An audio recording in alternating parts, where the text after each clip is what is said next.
Nunca fui el mejor alumno, ni el más listo, ni el más aplicado. Me costaba trabajo prestar atención, y a veces, ni siquiera me importaba aprender. Me bastaba con llegar, dormir un rato sobre el pupitre y responder con un no sé cada vez que el profesor Girafales me hacía una pregunta. Para muchos, yo era un caso perdido. Pero por alguna razón que ni yo entiendo, me ofrecieron una beca. Era una mañana normal en la escuelita. El sol pegaba directo sobre el pizarrón mal borrado, los ventiladores chirriaban como si fueran a caerse, y Kiko molestaba a Ñoño por cualquier tontería. Yo tenía la cabeza sobre mis brazos, medio dormido, cuando escuché que el profesor pronunció mi nombre. Me sobresalté. Godínez. Dijo con un tono extraño, como si no lo pudiera creer. Has sido seleccionado para una beca de estudios en Monterrey. Las risas no tardaron. El Chavo, la Chilindrina, incluso Popis. Todos pensaron que era una broma. Yo también. ¿Una qué?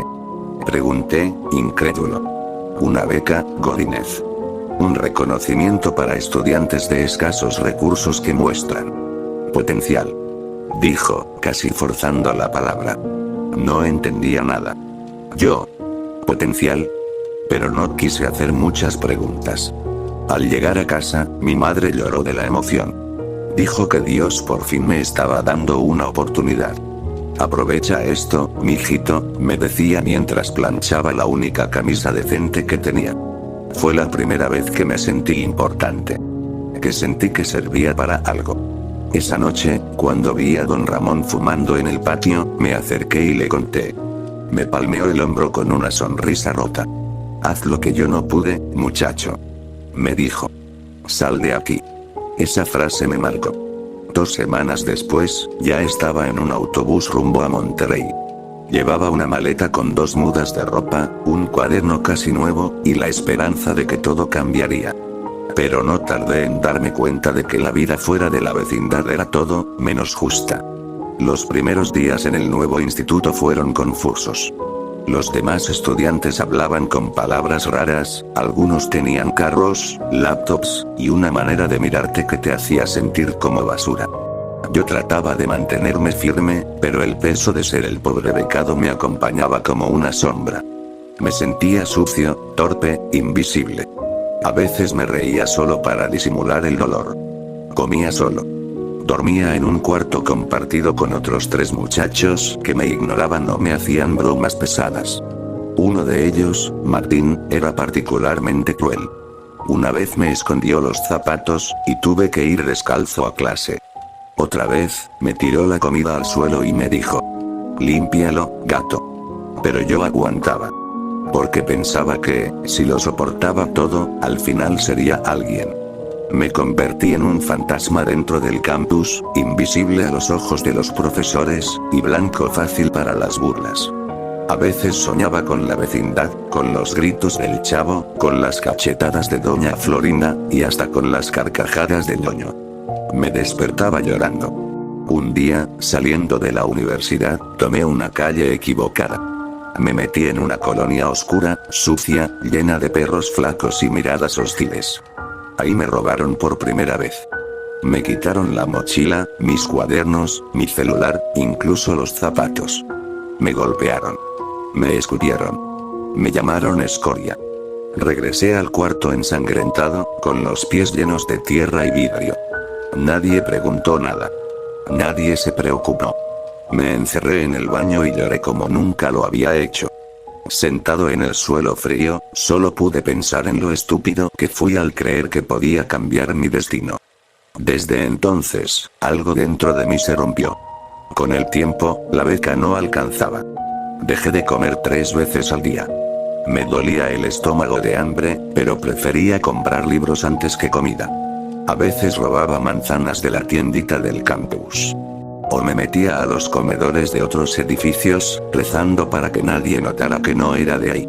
Un día, un tipo me vio robando una empanada. En lugar de acusarme, se rió. Me dijo que entendía el hambre. Se llamaba Julián. Era de último semestre y parecía tener conexiones con todos. Me invitó a su cuarto, me ofreció comida caliente, cigarros y algo más. algo que olía raro y se fumaba. Yo no quería. Pero tenía frío. Y hambre. Y miedo. Así que acepté. Después de eso, regresaba seguido. Julián me dio más que comida. Me dio un lugar donde no me juzgaban, donde me llamaban hermano y me trataban como uno más. Pero para seguir entrando ahí, tenía que hacer cosas. Primero, llevar paquetes. Después, vender. Luego, probar. Todo era rápido. Difuso.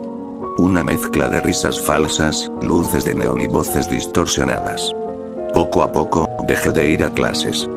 Dejé de escribirle a mi madre. Dejé de soñar con la vecindad. Solo existía el presente, ese presente sucio, lleno de humo, sangre y culpa. Una noche, mientras caminaba tambaleándome por la calle, vi un reflejo en una vitrina. Era yo.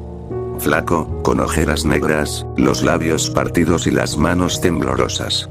Me vi y no me reconocí. Ese no era Godínez. Ese era otra cosa. Una criatura rota. Un error.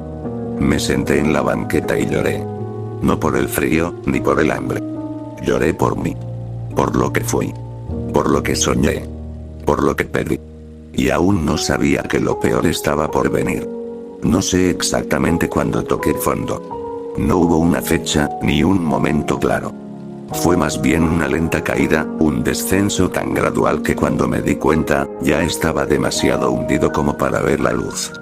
Mis días se convirtieron en una secuencia borrosa de noches largas, sustancias que quemaban por dentro y miradas vacías.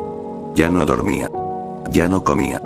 Vivía en una especie de limbo, arrastrándome entre callejones, vendiendo lo que otros me daban sin hacer preguntas. Empecé a robar, no por necesidad, sino por inercia. Por impulso. Por costumbre. Las drogas me volvían alguien más. Me quitaban el hambre, el miedo, el dolor. Pero también me quitaban los recuerdos. Y yo no quería olvidar. No quería olvidar los gritos del profesor Girafales, ni los regaños de doña Florinda, ni siquiera los insultos de Kiko. Eran parte de mí, de ese niño que alguna vez fui. Pero olvidar era más fácil que recordar. Julián me dijo una vez. Para sobrevivir aquí, hay que dejar de sentir. Y eso hice. Una noche, mientras buscaba un lugar donde dormir, vi a una niña llorando junto a un poste. Tendría unos 10 años. Estaba descalza, con la cara sucia y los brazos llenos de moretones. Me acerqué. Le pregunté si estaba bien, si necesitaba algo. No respondió. Solo me miró con ojos vacíos. Esa mirada. Era la misma que yo tenía cada vez que me veía al espejo. La llevé a un albergue cercano.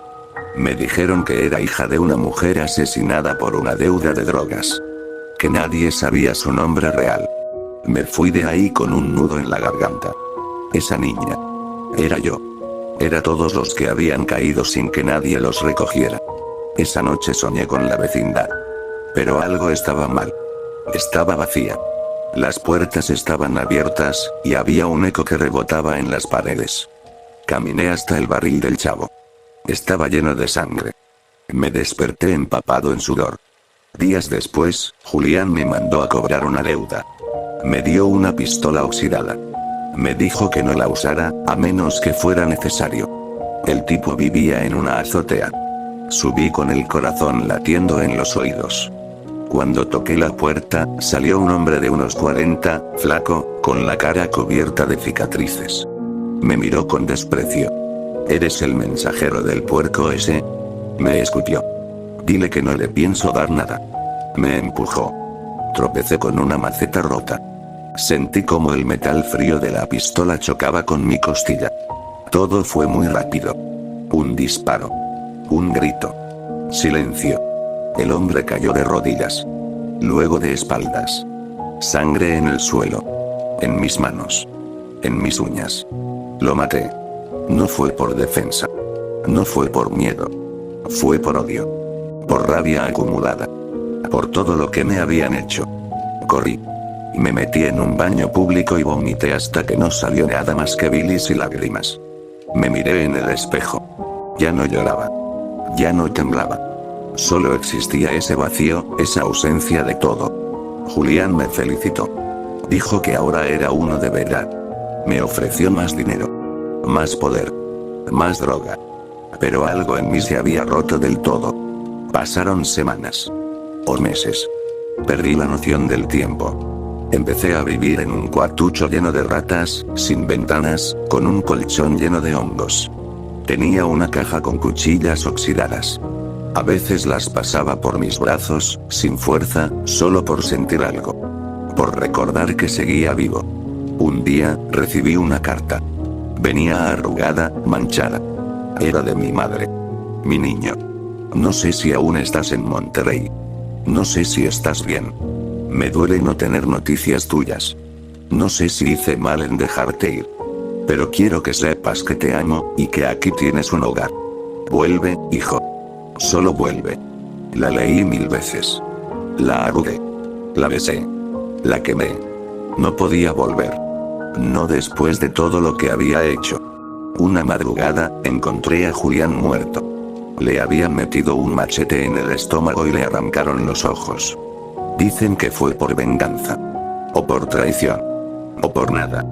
En ese mundo, la muerte era un trámite más. Su cuerpo fue lo último que vio antes de perder el sentido. Me desperté en un hospital. Me habían recogido desmayado en la calle, con los labios partidos y la presión por los suelos. Una enfermera me preguntó mi nombre. No supe qué responder. Era un cadáver con corazón. Esa noche, uno de los médicos dejó su teléfono encendido sobre la mesa. Revisé el internet. Busqué la palabra vecindad. No salía nada de nosotros. Como si nunca hubiéramos existido. Como si la vida de ese niño dormilón, sentado al fondo del salón, jamás hubiera importado. Estaba solo. Completamente solo. Salí del hospital por voluntad propia. Nadie me detuvo. Caminé por la ciudad sin rumbo, como un alma en pena. Vi rostros felices, parejas riendo, niños jugando. Yo, en cambio, era un fantasma que nadie veía. Un error que nunca debió haber nacido. Me senté en una banqueta, como tantas veces, y pensé en don Ramón. Haz lo que yo no pude, me dijo. Fallé. Fracasé. Lo arruiné todo. Y aún no había llegado el final. No recuerdo cuánto tiempo pasó desde que salí del hospital. Lo único que me quedaba era el frío. Ese frío que se metía en los huesos, que se sentía incluso cuando el sol brillaba. Me quedaba poco, y lo sabía. El cuerpo ya no me respondía como antes. Los dedos me temblaban, la piel se me caía a pedazos. Y lo peor. Ya no sentía miedo. Eso es lo más triste. Cuando incluso el miedo te abandona. Me refugié en un edificio abandonado. En el tercer piso, una sala vacía con grafitis, olor a orines y heces secas. Allí dormía en el suelo, abrazado a una cobija que encontré entre la basura. Comía lo que podía robar. Lo que encontraba en los contenedores. A veces me daban sobras en fondas cuando fingía ser mudo. Una noche llovía fuerte. El agua se colaba por los vidrios rotos. Cada gota que caía parecía contar los segundos que me quedaban. Cerré los ojos. Y soñé con la vecindad. Estábamos todos. El chavo corriendo con su torta de jamón, ñoño molestando a Kiko, doña Clotilde barriendo la entrada. Incluso el profesor Girafales estaba ahí, con su traje impecable. Todos reían, todos hablaban. Yo me veía a mí mismo en una esquina, dormido sobre mi pupitre, como siempre. Pero esta vez, nadie me despertó. Y al fondo, en el pasillo, estaba mi madre. Me miraba. Lloraba. Y luego el sueño se desvaneció. Desperté en la madrugada con los labios partidos, la cabeza girándome como un carrusel de metal. Caminé por última vez por la ciudad. Vi el amanecer desde el puente peatonal más alto que encontré. Debajo, los autos pasaban como hormigas. Pequeños, indiferentes. Pensé en todo lo que hice. Todo lo que perdí. Todo lo que fui. Y todo lo que ya no volvería a ser. Lloré. Por mí. Por el niño que una vez soñó con estudiar. Por el alumno que, por primera vez en su vida, tuvo una oportunidad. Y la perdió. Perdón. Murmuré, sin saber a quién se lo decía. Tal vez al profesor. Tal vez a mi madre. Tal vez a mí mismo. Saqué una hoja vieja de mi pantalón, una que había guardado desde hacía tiempo. La carta de aceptación a la beca. Estaba rota, manchada, ilegible. Pero la conservé todo ese tiempo, como recordatorio de que alguna vez valía algo. La dejé sobre el suelo del puente. Y me senté en el borde. Las luces de la ciudad eran pequeñas joyas apagadas. El viento frío me acariciaba la cara. No había gritos. No había ambulancias. No había nadie. Solo yo. Y el vacío. Dudé. Por un segundo, pensé en volver atrás. En buscar ayuda. En llamar a mi madre. En intentar vivir. Pero ya era tarde. Demasiado tarde. Me dejé caer. Nunca sentí el impacto. Solo oscuridad. Y después, silencio.